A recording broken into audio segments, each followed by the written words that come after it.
The Boy Who Angered the Storm by Alex McCall. Art by Salem Newman. There was once a village out on the plains. It was small as these things go, filled with farmers, an inn, and a blacksmith. The residents mostly stayed there for their whole lives, with few leaving and fewer outsiders arriving. Spread around it was the farms, and around those vast expanses of grass ran to a horizon that seemed so far away. The village had no name and only one road that wound from one side of the world to the other and cut through the village like a sword thrust. This is a story about a little boy who lived just outside the village in his parents' farm. Like most of the inhabitants of the village, there was nothing special about him, no inbuilt destiny. He looked the same as those around him, hair within the variances of brown, eyes are blue like his parents', skin a healthy tan. He wasn't stronger than other boys his age, he wasn't smarter. There was only one thing that set him apart, and that was his curiosity. There was one way the village differed from others. In a tower on top of a nearby hill, the Storm King lived. He was rarely seen, preferring to keep to himself within. The villagers would make deliveries of their crops to the tower and do their best to keep him happy, because when he flew into a rage, and anything could set him off, the wind began to blow and storm clouds blotted the sky. Thunder would roll and lightning would flash.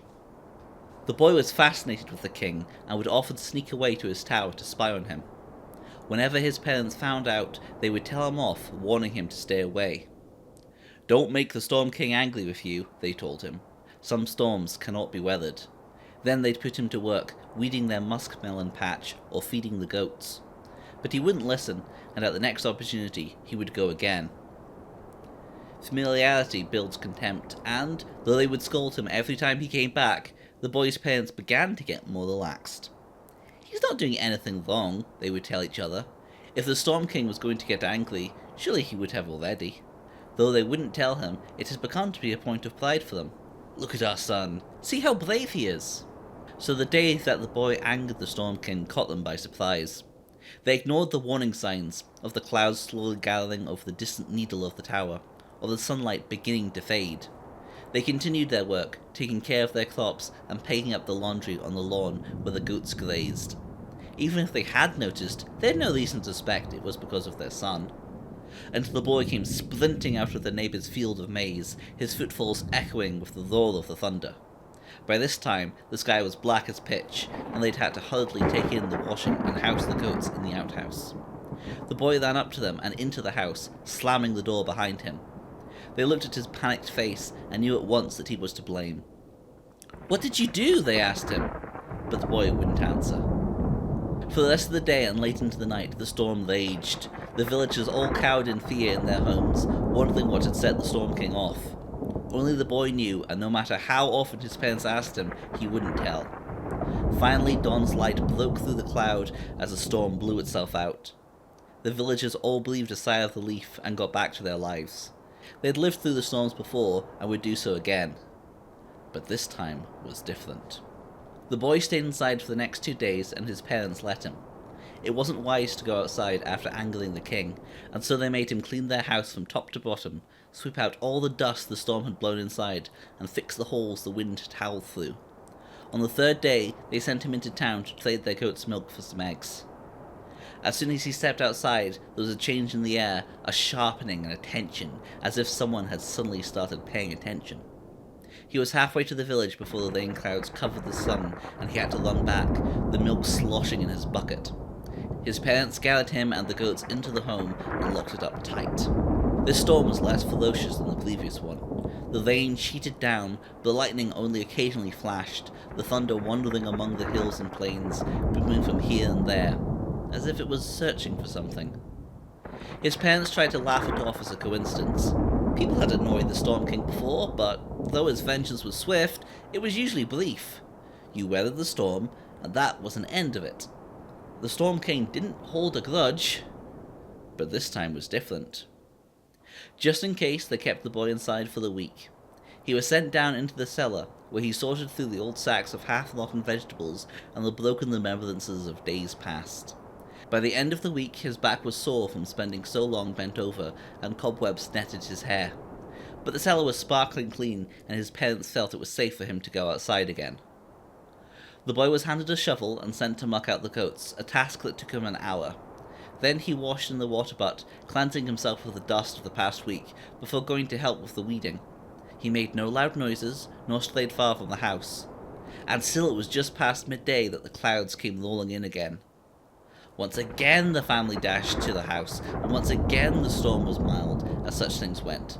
But this time the booms of thunder were nearer, and the lightning flashed between the shutters. The boy quaked with every peal, but otherwise remained silent.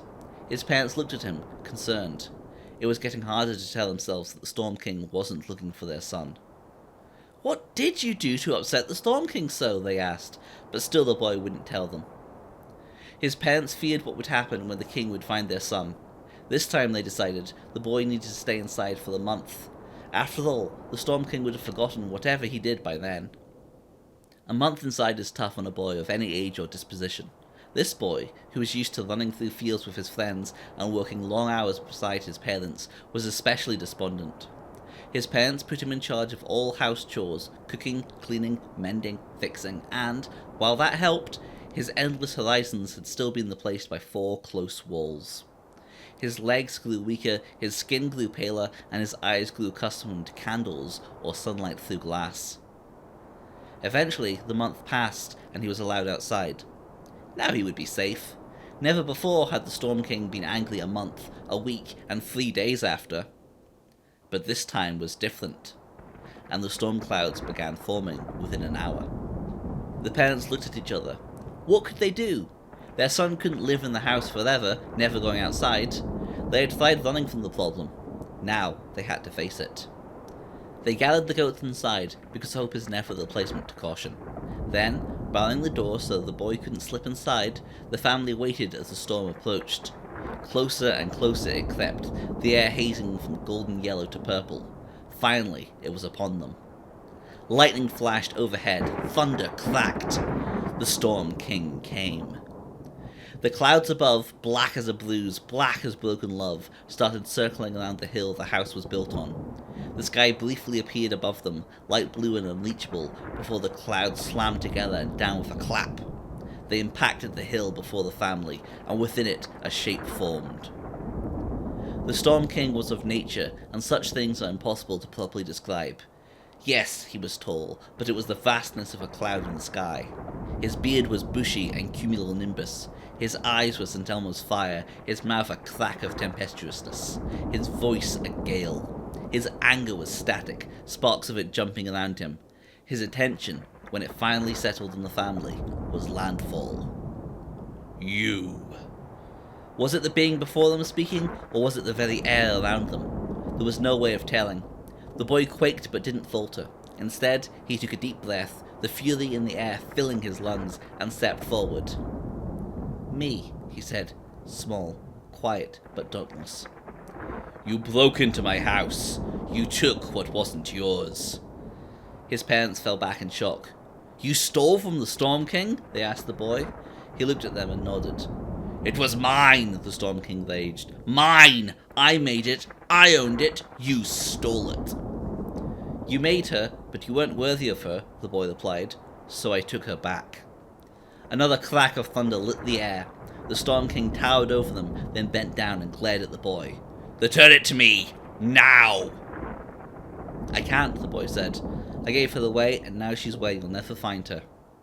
The clouds that had been circling the hill like sharks stopped for one heavy moment. The Storm King's eyes narrowed. Then suffer in its place. Then the man was gone, but the storm and the rage remained. The family barely made it into the house before the first flash and boom filled the air. The goats huddled in a corner, some climbing onto the beds, and had to be wrestled down into the cellar, because there was no question that they needed into the cellar. The house was shaking, and the storm had only just begun. Finally, they got the last nanny in there and shut the trap door. Thunder roared like a drum, lightning was as constant as candlelit. The hill shook, struck by forces rarely unleashed. Night turned into day, turned into night, indistinguishable from each other, and their passing was only noted by the oil lamps being refilled and the feeding of the goats. There was no natural reason for this. They all knew what this was. Rage, fury, fast and untapped, vented upon them. But even the anger of the storm is not endless. Eventually, the constant barrage of flash and thunder slowed and stopped. The howling wind blew the stormheads to bits, and rays of sun finally poked through. They crept up from below, followed by the goats. The house was a wreck. The windows had been blown in, glass and shutters vanished, to never be seen again. The door could be found sunk into the table, the two joined like lovers. The chimney was a tumble of fallen stone, but outside the sun beckoned. The boy took a trembling step outside into the light, the smell of renewal thick in the air. The onslaught of the storm had changed him, and his hair had turned a thick, shining silver. His parents stood with him, and together they looked at their farm. The storm had wrought changes. The lawn, once kept neat by the goats, was wild and knee-high. The muskmelons had swollen to huge sizes. The shed and outbuildings were gone, as was the clothes and the line. In places, the ground had been rent down to the bedrock, generations of soil stripped away. A trickling stream that hadn't existed before bubbled quietly past the base of the hill. "Well," his parents asked him, "this is what happens when you steal from the Storm King. Was it worth it?" The boy looked around, a ringing in his ears that would never go away. Finally, he replied, "Yes."